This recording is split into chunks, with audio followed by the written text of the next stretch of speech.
الرجیم بسم اللہ الرحمن الرحیم اذ قال ربک للملائکۃ انی خالق بشرا من طین فاذا سویتہ ونفخت فیہ من روحی فقعوا له ساجدین وسجد الملائکۃ كلهم اجمعون الا ابلیس استکبر وکان من الکافرین قال یا ابلیس ما منعک ان تسجد لما خلقت بیدی استکبرت ام كنت من العالین قال انا خیر منه خلقتنی من نار وخلقته من طین قال فاخرج منها فانك رجیم وان عليك لعنتی الى یوم الدین قال رب فانظرنی الى یوم یبعثون قال فانك من المنظرین الى یوم الوقت المعلوم قال فبعزتك لاغوینهم اجمعین الا عبادك منهم المخلصین قال فالحق والحق اقول لأملأن جهنم منك وممن تبعك منهم اجمعین قل ما اسألكم عليه من اجر وما انا من المتکلمین ان هو الا ذکر للعالمین ولتعلمن نبأه بعد حین۔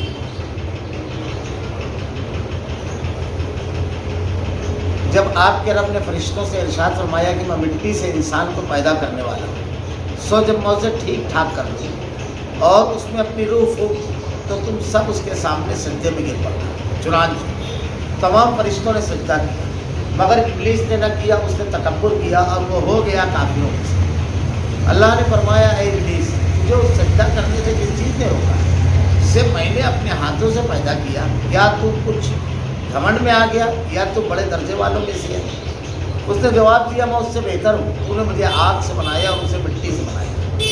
ارشاد ہوا تو یہاں سے نکل جا، تو مردود ہوا اور تجھ پر قیامت کے دن میری لعنت و ٹھکا رہی۔ کہنے لگا میرے رب مجھے لوگوں کے لیے اٹھ کھڑے ہونے کے دن تک کے مہلت دے۔ اللہ نے فرمایا تو مہلت والوں میں سے متعین وقت کے دن تک۔ کہنے لگا پھر تو تیری عزت کی قسم میں ان سب کو یقیناً بہکا دوں بجز تیرے ان بندوں کو جو چیدہ اور پسندیدہ ہوں۔ فرمایا سچ تو یہ ہے اور میں سچ ہی کہا کرتا ہوں کہ تجھ سے اور تیرے ماننے والوں سے میں بھی جہنم کو بھر دوں گا۔ کہہ دیجیے کہ میں تم سے اس پر کوئی بدلہ طلب نہیں کرتا اور نہ میں تکلف کرنے والوں میں سے۔ یہ تو تمام جہان والوں کے لیے سراسر نصیحت ہے۔ یقیناً تم اس کی حقیقت کو کچھ ہی وقت کے بعد صحیح طور پر جانتے ہو۔ اس قال ربک للملائکۃ انی خالق بشرا من طین فاذا سویتہ ونفخت فیہ من روحی فقعوا له ساجدین۔ جب کہ آپ کے رب نے فرشتوں سے ارشاد فرمایا وہ مٹی سے انسان پیدا کرنے والا۔ اللہ رب العالمین نے جب حضرت آدم علیہ السلام کو پیدا فرمانے کا ارادہ فرمایا، پیدا کرنے کا ارادہ فرمایا، تو اللہ نے اس کا اظہار فرشتوں کے ساتھ رب العالمین۔ دوسرے مقامات پر بھی یہ واقعہ بڑی تفصیل کے ساتھ موجود ہے اور کئی مقامات پر اس واقعے کو جو بیان کیا گیا ہے تو اس کے ہر جگہ دروس اور اسباق ہیں، اور قرآن کریم کا یہ طرز ہے کہ بار بار جو چیز تاکید والی ہے اس کو بار بار دہرایا جائے۔ اور اسی لیے ہم سیرت میں بھی دیکھیں گے کہ اللہ کے نبی صلی اللہ علیہ وسلم اگر کوئی بات بہت تاکید سے کہتے تو آپ اس کو 2-3 مرتبہ کہتے، بلکہ روایتوں میں آتا ہے بعض مرتبہ اللہ کے نبی صلی اللہ علیہ وسلم نے کوئی بات بیان کی تو صحابہ کرام کہتے ہیں کہ ہم نے چاہا کہ کاش آپ خاموش ہو جائیں، یا آپ دعا مانگتے جب تو اللہ رب العالمین سے جس چیز کو مانگنا ہوتا بہت زیادہ اس میں جو اہم چیز ہوتی تو اس کو آپ 3 مرتبہ کرتے، 3 مرتبہ کہا کرتے اللہ کے رسول صلی اللہ علیہ وسلم۔ یہ اسی قرآن کی بنیاد پر اللہ تعالیٰ نے بار بار انسانوں کے سامنے واقعات کو بیان کیا ہے، بار بار ریپیٹ کیا ہے۔ ریپیٹ کرنے میں پختگی آتی ہے، دل میں بیٹھتا ہے، اور جیسی اہمیت اور افادیت ہو، کیونکہ کوئی چیز ریپیٹ ہوتی رہتی ہے تو تازہ رہتی ہے، اگر ریپیٹ نہیں ہوتی ہے تو آہستہ آہستہ ذہنوں کے کھانے میں ڈوبتی چلی جاتی ہے، تو اس لیے بھی بہت زیادہ ضروری چیز ہے۔ اور یہ واقعہ جو ابتدا کا ہے، یعنی اللہ تعالیٰ نے جب مخلوق کو انسانوں کو پیدا کیا پہلے انسان کو، اس وقت تو کیا ہوا؟ اب یہ بار بار اس لیے بھی بیان کیا جا رہا ہے کہ انسانوں کو اس دنیا میں اللہ تعالیٰ نے جو پیدا کیا ہے تو پیدائش کا مقصد اللہ تعالیٰ نے ارشاد فرمایا وما خلقت الجن والانس الا لیعبدون، ہم نے جنوں اور انسانوں کو اپنی عبادت کے لیے پیدا کیا، بمعنی لواحدون بھی ہے توحید کے لیے۔ اور ایک چیز یہ بھی سلف نے بیان فرمائی ہے کہ اللہ تعالیٰ نے انسانوں کو اپنی عبادت کے لیے پیدا کیا تو ہمارا آپ غور کریں کہ 24 گھنٹہ معبود کی عبادت جنوں اور انسانوں کو اللہ نے اس کے لیے لگایا۔ اب اللہ تعالیٰ نے بہت سارے لوازمات ہمارے پیچھے لگا دیے ہیں، کھانا ہے، پینا ہے، سونا ہے، اٹھنا ہے، بیٹھنا ہے، کاروبار اور تجارت کرنا ہے، گفتگو کرنا ہے، ساری چیزیں، اور اللہ نے کہا صرف ایک چیز عبادت کے لیے بنا۔ تو اس کی شرح، یعنی یہ بات بالکل صحیح ہے، وما خلقت الجن والانس الا لیعبدون، اس کی شرح کرتے ہوئے لوگوں نے لکھا ہے بڑے پیارے انداز میں، عبادت کی 2 قسمیں۔ ایک قسم ہے جو متعین ہے، جس کا اللہ نے تعین کر دیا، جیسے 5 وقت کی نماز پڑھنا، رمضان المبارک میں 1 مہینہ روزہ رکھنا، حج بیت اللہ کرنا، قربانی کرنا، بہت ساری چیزیں ایسی جس کو متعین کر دیا گیا کہ یہ اس طرح کرنا ہے۔ کچھ چیزیں بندوں پر چھوڑی گئی ہے کہ بندہ اسے عبادت بنا لیتا ہے۔ مثلا کھانا ہر شخص کو کھاتا ہے 3 مرتبہ۔ اب کھانا کھانے کا طریقہ اللہ کے نبی نے بتایا، سب سے پہلی چیز کی حلال کھانا ہو، پھر اس کے بعد بسم اللہ کر کے کھائے، سیدھے ہاتھ سے کھائے، اپنے سامنے سے کھائے، اور کھانا ختم ہو تو اللہ کا شکر ادا کرے۔ یہ پوری ترتیب بتا دی۔ اب کھانا روزانہ کھانا ہے، لیکن یہ کھانا عبادت ہو گیا جب شریعت کے مطابق ہو جائے گا۔ آدمی گفتگو کرتا ہے، بات چیت کرتا ہے، بات چیت آدمی کرے، لیکن غیبت نہ کرے، چگلی نہ کرے، گالی نہ دے، کسی کو برے لقب سے پکارے نہ، کسی کو دھوکہ نہ دے، جھوٹ نہ بولے، اپنی زبان کو اللہ کی ناراضگی والے طریقے سے بچا کر وہ بات نہ بولے، بس اس کا بات کرنا ہے عبادت ہو گئی۔ کاروبار تجارت آدمی کرتا ہے، اس کو دھوکہ نہ دے، ڈنڈی نہ مارے، مال کا عیب نہ چھپائے، کسی کے ساتھ بےایمانی نہ کرے، ایمانداری کے ساتھ حلال روزی کمائے، یہ بھی عبادت ہو گئی۔ تو اپنے تمام اعمال و افعال کو کتاب و سنت کے مطابق کر دے۔ عشاء بعد آدمی بنا وجہ نہ جا کے فجر کی نماز پڑھ جائے، سونا اس کا عبادت ہو گیا۔ تو آدمی یوں پورا 24 گھنٹہ معبود کی عبادت کرنے والا ہو۔ تو اللہ تعالیٰ نے جنوں اور انسانوں کو اس کے لیے پیدا کیا، تو انسان فرما برداری کرے اللہ کی، نافرمان کون ہے یہ دیکھ لے، میں پہلے دن سے یہ چیز سمجھ میں آ جائے اس کو، اور اس کو کیا فرما برداری کرنا ہے یہ بھی تفصیل۔ جب آپ کے رب نے فرشتوں سے ارشاد فرمایا کہ میں مٹی سے انسان پیدا کرنے والا ہوں، سو جب میں اسے ٹھیک ٹھاک فَإِذَا سَوَّيْتُهُ وَنَفَخْتُ فِيهِ مِن رُوحِي فَقَعُوا لَهُ سَاجِدِينَ، سو جب میں اسے ٹھیک ٹھاک کر لوں تو اس میں اپنی روح پھونک دوں تو تم سب اس کے سامنے سجدے میں گر پڑو۔ اللہ تعالیٰ نے ارادہ ظاہر کرنے کے بعد اب یہ اللہ کرنے والا ہے کہ اپنا بندہ پیدا کرنے والا ہے، ایک انسان۔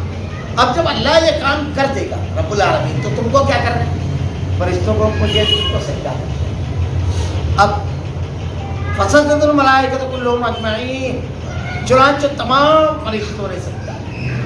اللہ نے حکم دیا تھا، سب نے اپنے آپ کو جھکا دیا، الا ابلیس استکبر وکان من الکافرین، مگر ابلیس نے نہ کیا، اس نے تکبر کیا اور وہ ہو گیا کافروں میں۔ دیکھیے یہ جو چیز ہے کہ اللہ تعالیٰ نے سجدے کا حکم دیا، سب نے سجدہ کیا۔ اس پر بڑی لمبی چوڑی لوگ بحث کرتے ہیں کہ یہ سجدہ کون سا تھا، سجدہ تعظیمی تھا یا کیا تھا، بڑی لمبی چوڑی بحث کرتے ہیں، حالانکہ سجدہ تعظیمی ہی۔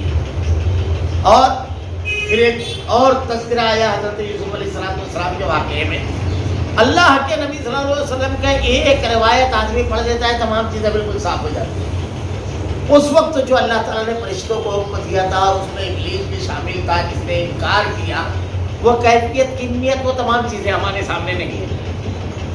اور حضرت یوسف علیہ السلام کا واقعہ جو بیان کیا گیا، لیکن آج اگر ان چیزوں کو بنیاد بنا کر کے کوئی شخص انسانوں کو سجدہ کرتا ہے اللہ کو چھوڑ کر، یا کسی بھی چیز کو، جیسے آج کے دور میں اکثر ویڈیو وغیرہ آتی ہے کہ کچھ بدعقیدہ اور جاہل پیر جو لوگوں کے دین اور عقیدے پر حملہ آور ہوتے ہیں اور دنیا بھی ان سے مال بھی لیتے ہیں اور ان کے عقیدے اور دین پر کہ حملہ آور بھی ہوتے ہیں، اس کو تباہ بھی کرتے ہیں، سجدہ کرواتے ہیں۔ اور کچھ لاعلم اور جاہل لوگ یہ شرک اور کفر کرتے ہیں۔ سجدہ اللہ کے حکم پر کیا جائے گا اور اللہ کا حکم اس کو کیا جائے گا، نہ صرف اللہ کو کرنا ہے سجدہ۔ اب اللہ کے نبی صلی اللہ علیہ وسلم سے صحابہ کرام نے پوچھا تو اللہ کے نبی صلی اللہ علیہ وسلم نے ارشاد فرمایا، بالکل واضح الفاظ کی حدیث ہے، واضح الفاظ حدیث کی، کہ اگر کسی اور کو سجدہ کرنے کا حکم ہوتا تو میں